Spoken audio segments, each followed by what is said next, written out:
नमस्कार, माझं नाव ईशान आणि वेलकम टू एपिसोड 4. आपली ही मेंटल हेल्थ रिलेटेड सिरीज चाललेली आहे. 10 भागांची सिरीज आहे ही आणि त्याच्यातला हा 4था एपिसोड. आजचा विषय आहे स्टिग्मा टुवर्ड्स मेंटल हेल्थ. आता स्टिग्मा म्हणजे खरं सांगू तर मला मराठी शब्द एक्झॅक्टली नाही माहीत. मला वाटतं असं स्टिग्मा म्हणजे कलंक.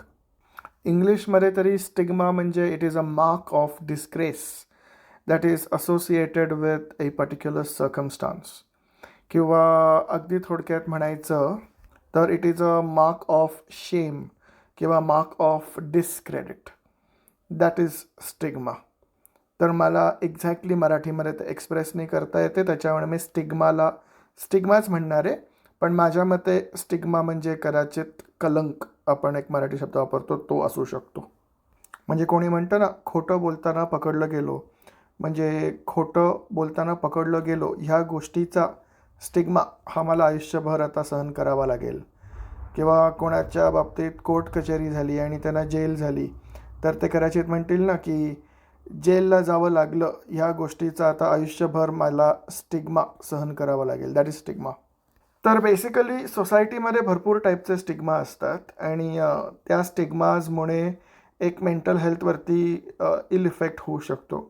पण आज माझा तो टॉपिक नाही आहे. म्हणजे मी सोसायटीमधले वेगवेगळे स्टिग्मा आणि त्याच्यामुळे मेंटल हेल्थवर कसा इश्यू होतो ह्यावर नाही बोलत आहे. मी बोलणार आहे स्टिग्मा टुवर्ड्स मेंटल हेल्थ.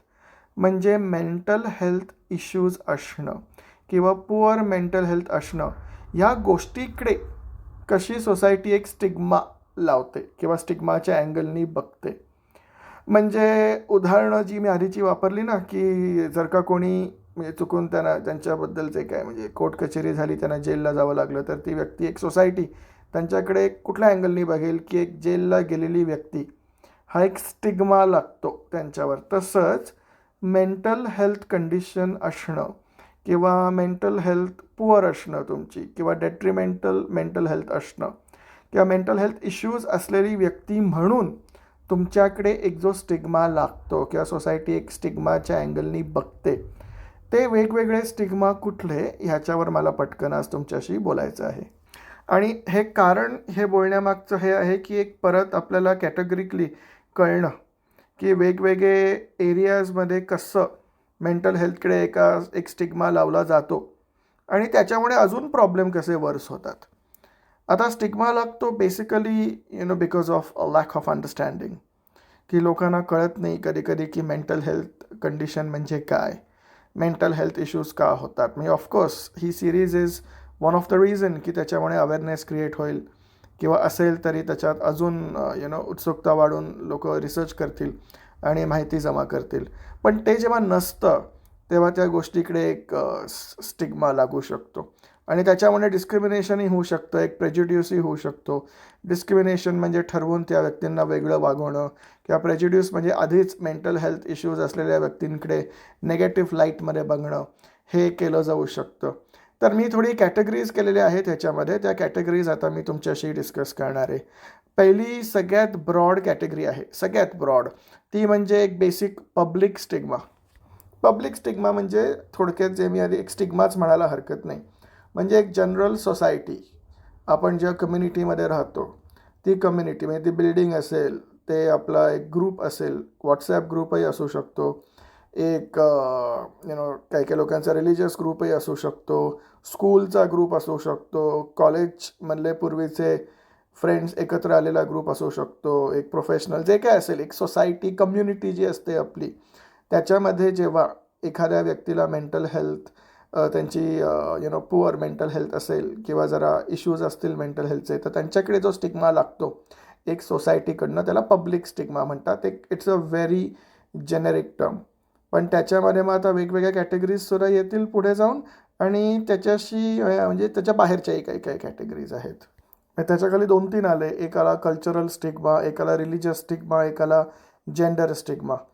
तर कल्चरल स्टिग्मा म्हणजे काय, तो कुठल्याही कल्चरमध्ये होऊ शकतो, पण जास्त करून कुठल्या कल्चर्समध्ये दिसतो तर जास्त करून जे एशियन कल्चर आहेत, आणि एशियन म्हणजे आता मला Asia, south Asia, south east Asia जे आहे नाही ते सगळं पूर्ण भलं मोठं एशिया, त्याला मी एकत्र एशिया म्हणतो आहे आत्ता.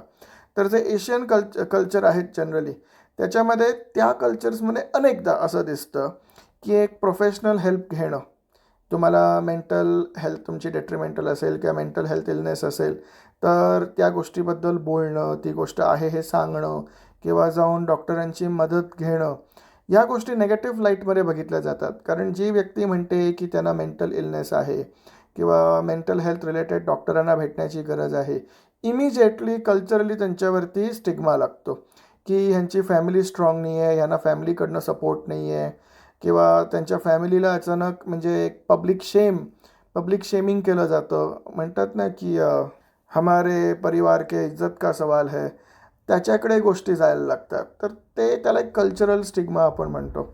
म्हणजे हे अगदी सुपर बेस्ट एक्झाम्पल नाही आहे, पण पटकन माझ्या डोक्यात उदाहरण येत आहे. जेव्हा आमिर खानच्या मुलीनी इरानी जेव्हा म्हटलेलं होतं की तिला मेंटल हेल्थ इश्यूज आहेत, तेव्हा लोकांनी इमिजिएटली ट्रोलिंग सुरू केलं की आमिर खानमुळेच असेल, त्याचे डिवोर्स झाले म्हणूनच असेल, कसला वडील हा, बाकी बाहेर जाऊन एवढी बडबड करतो, पण स्वतःच्या घरी मुलीला हे मेंटल हेल्थ इश्यूज होतात. ह्याला म्हणतात कल्चरल स्टिग्मा, जे पब्लिक स्टिग्मा खाली येतं.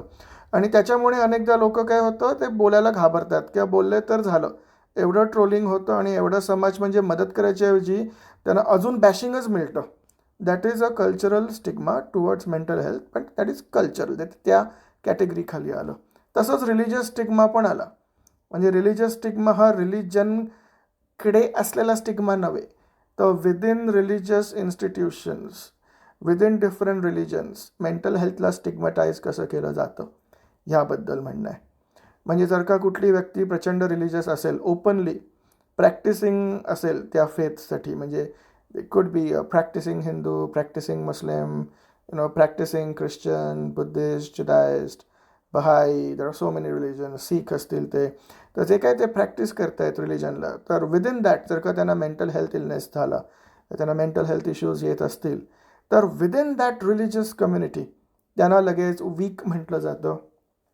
अनेकदा असं म्हटलं जातं की ह्यांची फेथ लॅकिंग आहे, म्हणजे त्यांचा देवावर हवा तेवढा विश्वास नाही आहे, ते गोष्टी म्हणजे ज्या रिलिजियस आहेत त्या कार्य ते नीट नाही करत आहेत, त्यांची विल पॉवर कमी आहे, किंवा कधीकधी तर त्यांच्यावर असा स्टिग्मा लावला जातो की त्यांनी पाप केलं असेल म्हणून त्यांना मेंटल हेल्थ इलनेस होतो आहे, पाप केलं नसतं तर मेंटल हेल्थ इलनेस झालाच नसता.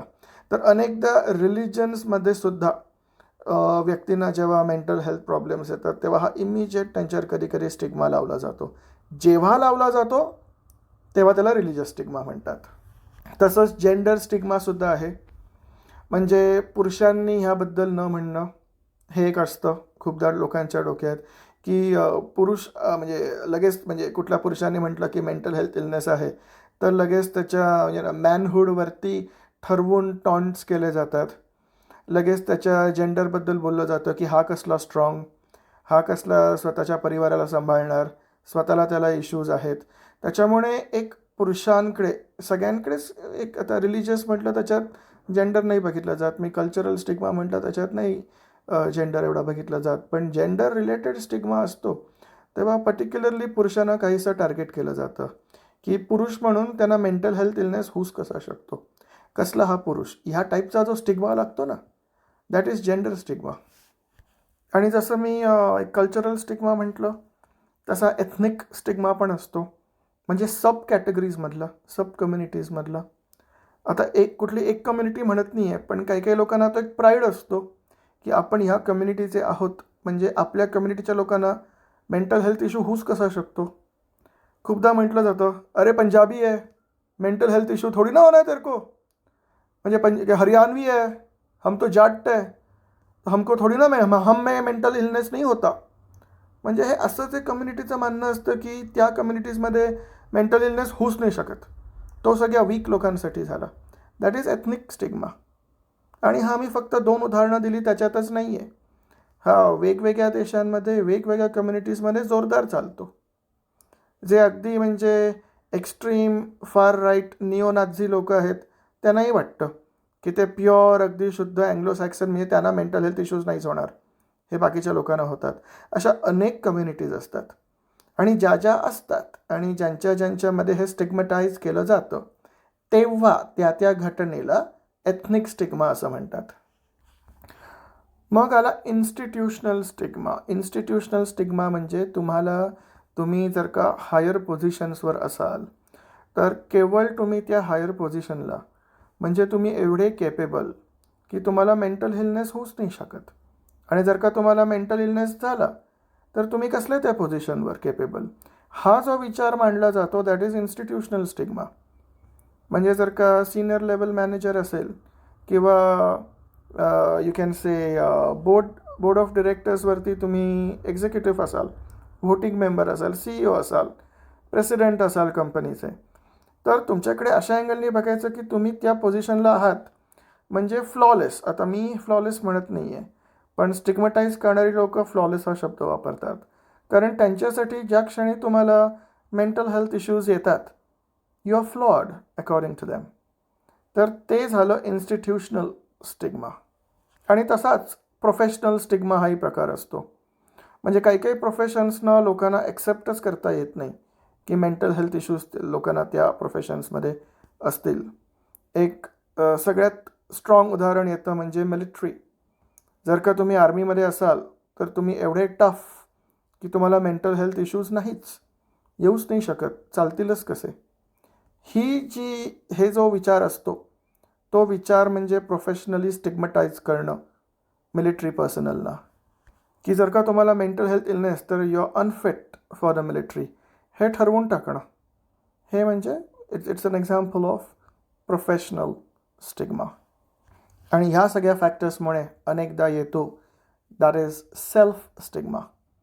जेव्हा तुम्ही स्वतःला डाऊट करायला लागता, या इतर ह्याच्यामध्ये बाकीची लोक तुमच्यावर तो स्टिग्मा घालतायत, पण सेल्फ स्टिग्मा म्हणजे ज्या क्षणी तुम्हाला कळतं की तुम्हाला हेल्पची गरज आहे किंवा मेंटल हेल्थ तुमची डेट्रिमेंटल होत चाललेली आहे, मेंटल हेल्थ इश्यूज वाढत चाललेत, त्या क्षणी तुम्ही स्वतःलाच ब्लेम करता.